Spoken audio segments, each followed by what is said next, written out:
do this afternoon. Now, turning a prospect into a customer doesn't just happen by accident.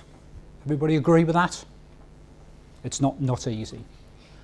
Attracting your target prospect into a potential customer is very, very demanding. Then you go on and lose that prospect to your competitor. That's infuriating, isn't it? But even worse, and here's the killer, is when you lose one of your customers to the competition. So they're bought from you one or more times and then they just go out and walk somewhere else. That really is the killer, and you must do everything possible to hang on to your customers.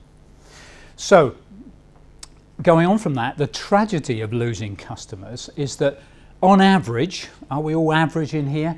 On average, companies lose half their customers every 5 years. That's a frightening thought, isn't it? But sadly very, very true. And of course it costs 5 times more to get a new customer than it ever does to hang on to an existing one. Neil was talking about the cost of acquisition this morning, and it certainly is far more expensive to go out and buy new ones. So at all costs we want to try and keep people in the fold. So just reducing your defections by 5% can make a huge impact to your profit margin at the end of the day. So that's what we've got to be working on. So let's start off by understanding the customer. Now again, we've talked about this a bit this morning, but now what makes people buy from you? Why would they want to buy from you rather than somebody else? Well, there's a few things. There's the product you're selling. How good is it? Is it fit for purpose? Does it look attractive? Is it long lasting? Is the guarantee right? Is it the right price? Now I say the right price, not is it the cheapest, is it the right price? What sort of service do you give around that product, whether it be at the time of sale, during the sale and afterwards as well? And then of course the extra value that you might put into your business, that USP that you provide that says I am different from everybody else. Now traditionally we all seem to think that price is key, and I believe that's driven by the high street. The high street always brand price as key, and they get us in the door on the key on price. So do we really want to be working on price? Well, no doubt everybody in the room knows of the 80-20 rule. That's Pareto's law that says 20% of your customers will provide 80% of your business and your turnover. Now that sort of ratio can be applied to all sorts of things, but I'll tell you what, I found another one a few years back which I'd never heard of before, and that's the 21-40 rule, and this just put things into perspective. This is one that's used in the banking industry, and apparently they say that 20% of their customers produce 140% of their profit. Think about that for a minute, because that means the other 80% cost them money. Bearing that in mind, do we really want to go down the price route? I don't think we do. Going on price only is a very dangerous way to work. So I think it comes down to two things. The product, which is a whole mishmash of things, which includes price. I'm not saying that you can be the dearest in your sector, but you need to provide value, you need to provide service, it needs to be a good product, it needs to be positioned right, it needs to look good, and people like using it. So it's a whole bundle of things in there. But linked to that is the relationship you have with the customer, and I think I'm going to prove to you that that's actually more important than the product itself. So let's put those two together. We've got product and relationship, and we're going to make a little diagram out of them.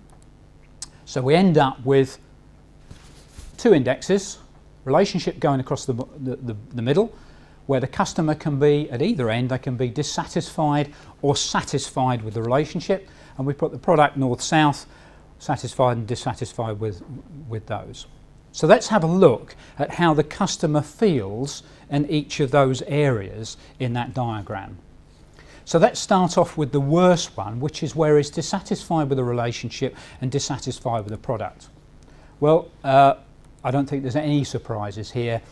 That guy is actively looking for an alternative supplier. He does not want to buy from you. He will not buy from you unless you are the only person on this earth who provides that product, because he really doesn't want to do business with you.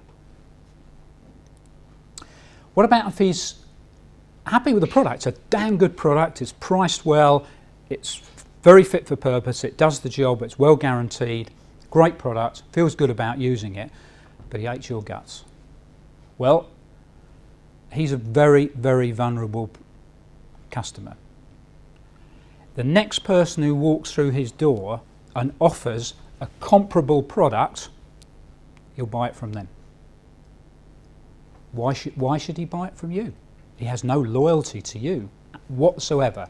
So he won't actively be looking to buy it from somewhere else, but if somebody comes along, he'll certainly buy it from them if he comes along at the right time.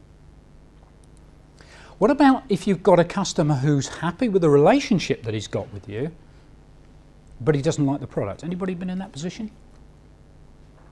No, I was with my e-commerce customers.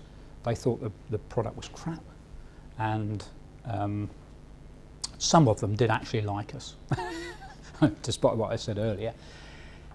And it was very interesting, because what they did is worked with us. They came to us and said, we want to keep working with you, but we don't think your product's right. We need to work with you to improve your product and your offering so that we can keep going. And that's a very, very good position to be in, isn't it? How many customers would you get that would actually come around and say that to you?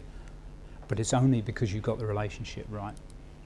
Now, if you've got a customer that likes you and likes your product, well, it's just utopia, isn't it? They're a very, very loyal customer.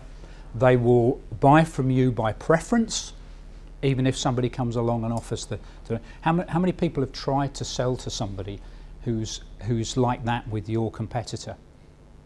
How difficult is it?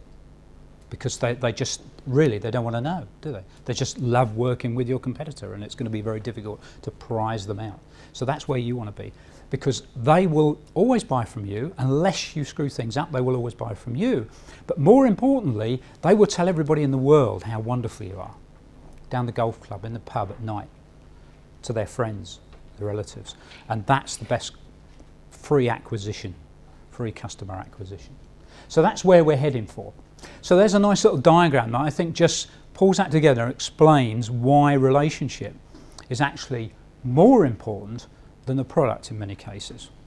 So if there's a problem with the relationship, that's where we need to be looking.